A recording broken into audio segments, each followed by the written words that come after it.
This week, we at the House Financial Services Committee kicked off a series of hearings examining the debt crisis with our first entitled, Why Debt Matters. So why does debt matter? And why does it matter right now? Debt matters because our country is on an unsustainable fiscal path that leads to fiscal ruin, driven by irresponsible spending of money we don't have.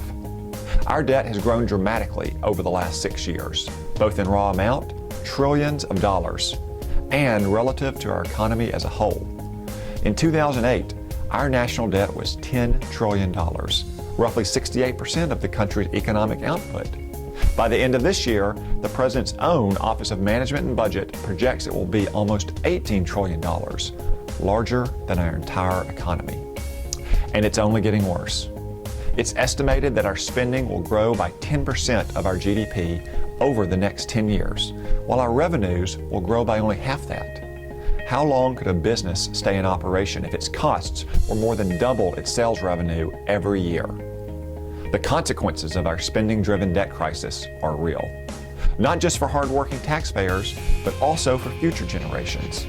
The debt slows economic growth because it takes future dollars out of the economy through less savings and investment today, as businesses and individuals plan for higher taxes and lower returns on their money.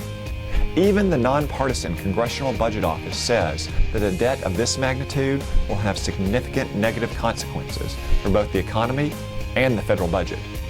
Those consequences include higher interest rates on loans and a crowding out of business purchasing capital goods, such as factories and computers, which prevents job creation we desperately need. But it doesn't stop with the economy. Failure to confront our debt problem also poses a threat to our national security and diminishes America's place on the world stage.